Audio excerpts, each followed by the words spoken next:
आदिवासी युवा संघ आदिवासियों के हक और अधिकारों के लिए सड़क पर उतरेंगे।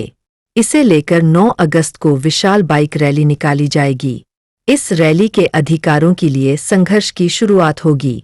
शनिवार को यह जानकारी संघ के पदाधिकारियों ने रांची प्रेस क्लब में पत्रकारों को दी।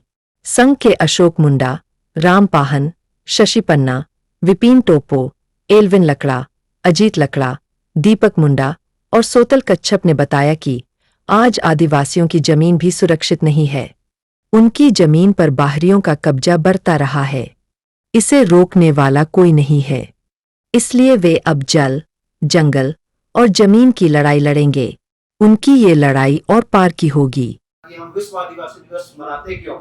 आप लोगों को पता होगा कि संयुक्त राष्ट्र के द्वारा 1994 में आईएलओ कन्वेंशन 169 बोलते हैं जिसको, वो साइन किया गया था, जिसमें आदिवासियों का जल, जंगल, जमीन, भाषा, संस्कृति, रीति रिवाज को संरक्षण करने के लिए एक कन्वेंशन साइन किया गया था। तो उसी को लेकर के एक डेट भी तय किया गया था यूनाइटेड नेशन के द्वारा कि 9 अगस्त को हर वर्ष पूरे विश्व में इसके बारे में हम लोग प्रचार प्रसार जागरूकता होगा और इसे पूरे धूमधाम से मनाएंगे।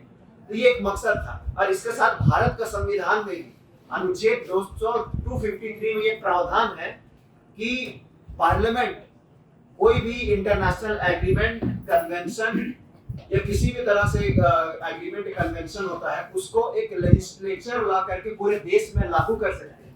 लेकिन ये दुर्भाग्य की बात है इस देश का कि जो ये आईएलओ कन्वेंशन 169 जो साइन किया गया, जिसमें भारत के प्रतिनिधि भी हस्ताक्षर किए हैं, वो आज भी दुर्भाग्य की बात है कि हमारा देश में लागू नहीं है। और अभी 2026 में जनगणना होने की बात है और परिसीमन होने की बात है, तो उसमें हमारे लिए बहुत ही चिंता का विषय है कि परिसीमन होगा तो ये सीट घटने की भी बात आती है। जो 2006 में आंदोलन हुआ था परिसीमन आयोग के खिलाफ और पूरे राज्य में, पूरे देश में सभी जगह परिसीमन आयोग का रिपोर्ट लागू हुआ, लेकिन नॉर्थ ईस्ट और एक झारखंड इकलौता राज्य था जहां पर परिसीमन आयोग का रिपोर्ट लागू नहीं हुआ और आदिवासी का सीट जो था 28 का 28 रहा। ये चिंता का विषय है और इस पे हम लोग को बहुत ही विचार कर रहे हैं किस तरह इसको रोका जाए। बहुत सारे कानून है, जमीन अब बाहर से जो इन्फिल्ट्रेशन हो रहा है उसको रोकने के लिए, लेकिन इसका सख्ती से पालन नहीं हो रहा है, तो हमें मजबूर होकर सड़क पे उतरना पड़ रहा है। जब सवाल रखने का समय आया तो उन्होंने सरना कोड को लागू करने की बात कही। जोगा मांझी ने भी सरना कोड के बारे में बात रखा और साथ में बोला कि झारखंड को एक विशेष राज्य का दर्जा दिया जाए। जैसे भारतीय संविधान अनुच्छेद 371 में आपका जो प्रावधान है अन्य राज्यों के लिए, 371 ए से लेकर के जे तक आप देखिएगा, सभी राज्य के लिए एक विशेष प्रावधान है। उसी तरह हमको भी लगता है कि झारखंड के यहाँ के मूलवासी और आदिवासी के लिए विशेष प्रावधान मिलना चाहिए। यहाँ जल, जंगल, जमीन और खासकर रोजगार के लिए यहाँ पर विशेष प्रावधान मिलना चाहिए और विशेष राज्य का दर्जा मिलना चाहिए। जब आदिवासी की बात होती है तो हम लोग दशकों से 1912 से लेकर 94 तक, 94 से लेकर 2000 तक, मतलब हर कानून आदिवासियों के लिए बनाया गया, लेकिन दशकों से उस पर इम्प्लीमेंट नहीं किया जा रहा है। 1912 में झारखंड की मांग का बात रखा गया था। फिर हम लोग के संयुक्त राष्ट्र संघ में हम लोग को अधिकार मिला 1994 में एक आदिवासी दिवस मनाने के लिए। फिर 2000 में झारखंड, उसके बाद भी झारखंड होने के बाद भी हम लोग के लोगों के पास उस तरह का सुविधा नहीं मिल पा रहा आदिवासी लोगों के पास। तो आज देखिए, आज हम लोग को ये विश्व आदिवासी दिवस एक हम लोग के लिए एक मौका है। हम लोग अपने लोगों के पास पहुंचने का एक मौका है, जिसके माध्यम से जो हम लोग अपने लोगों के पास पहुंच पाए, उसको अपने हक अधिकार के बारे में समझा पाए। आदिवासी का मतलब है कि आदिवासी सबसे अलग होता है। हम लोग के खान पान, कपड़ा, रहना, नाचना, गाना, हर जाति, हर धर्म से हम लोग अलग है। तो हम लोग यही चाहते हैं कि इस बाइक रैली के माध्यम से कि जितने भी हमारे युवा हैं अपने अधिकार को समझे, अपनी भाषा को समझे, अपनी संस्कृति को समझे, अपने खान पान को समझे। यही आदिवासित्व का बहुत बड़ा महत्व है। आने वाले समय के लिए जो रणनीति बना रहे हैं कि भव्य रूप में, विशाल रूप में हम युवाओं को हजारों की संख्या में इस झारखंड राजधानी के रांची में हम उतारना चाहते हैं, ताकि बड़ा संदेश युवाओं को हम एकजुट करके देना चाहते हैं कि आप अभी भी समय है कि हम अपने हक अधिकार के लिए, अपना जल जंगल जमीन की रक्षा के लिए, अपने संवैधानिक राइट्स के लिए हम एकजुट होकर संघर्ष करें।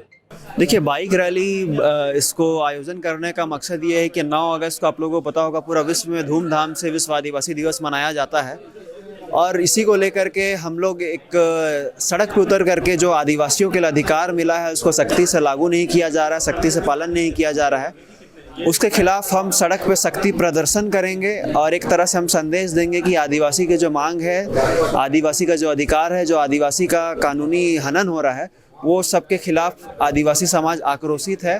और हम लोग सड़क के माध्यम से तख्ती लेकर के और नारेबाजी करते हुए हम पूरे रांची के सभी चौक चौराहा में और सभी सड़क पे हम लोग उस दिन बाइक रैली के माध्यम से ये संदेश देंगे कि अगर आदिवासी चुप है, इसका मतलब ये नहीं है कि आदिवासी गूंगा है, बहरा है, अंधा है।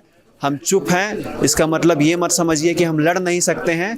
हम लड़ने के लिए तैयार हैं, अपना हक और अधिकार अब हम छीन के लेंगे। कि आदिवासी के लिए जो पहले से जो संविधान और कानून में जो अधिकार है उसको लागू करने के लिए आपको पता होगा 5वीं अनुसूची, 6ठी अनुसूची, ट्राइबल सब प्लान, ST/SC एट्रोसिटी एक्ट बना हम लोग के लिए, प्रिवेंशन ऑफ एट्रोसिटी एक्ट, पेशा कानून बना, रिजर्वेशन मिला हम लोग को, CNT/SPT एक्ट, विल्किंसन रूल, अन्य तरह का कानून है। लेकिन फिर भी आज देखिए कि सारा कानून कागज के टुकड़े में केवल सीमित है। तो कहीं ना कहीं इसे प्रशासनिक रूप से लागू नहीं किया जा रहा। जो प्रशासन में बैठे लोग हैं वैसे लोग नहीं चाहते हैं कि यहाँ पर झारखंड में आदिवासी मूलवासी का विकास हो, इसलिए वो लागू नहीं कर रहे हैं।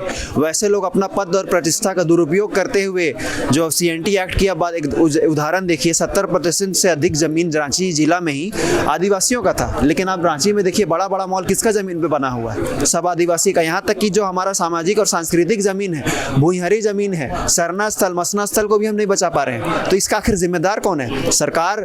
जो CO है वो कहा जाता है कि वो जमीन से संबंधित जो भी है वो सारे मामले को देखते हैं, ठीक है। उनके पास रिकॉर्ड ऑफ राइट्स रहता है, उनके पास रजिस्टर 2 रहता है। तो क्या वो अंधे हैं, क्या वो गूंगे हैं जो उनको दिख नहीं रहा या बोल नहीं पा रहे हैं? तो ये सब उनको दिखते हुए भी ये इस तरह का हो रहा है। तो ये हमारे लिए दुर्भाग्य की बात है और सरकार को भी ये सोचना चाहिए कि अगर ऐसे अधिकारी काम नहीं कर रहे हैं तो लैटरल एंट्री ला करके झारखंड राज्य में भी जो ऐसे लोग जो सामाजिक अगुआ लोग हैं, जो सामाजिक कार्यकर्ता लोग हैं, जो उस फील्ड से एक्सपर्ट रहते हैं, वो लोग को जगह दिया जाए। बाइक रैली का मोटिव है कि सारे झारखंड के युवाओं को अपने हक अधिकार के लड़ने के लिए प्रेरित कर सके और अपने आदिवासी मुद्दों के लिए मतलब एक जगह पे एकत्रित होकर लड़ना और संगठित रहने का प्रयास हम लोगों रैली के माध्यम से। जिस तरह से आदमी यहाँ पे अभी आदिवासियों का जल जंगल जमीन छीना जा रहा है, या वो तो जल जंगल जमीन तो दूर की बात है, जो यहाँ पे शहर में लोग रहते हैं वहाँ पे यहाँ पे भी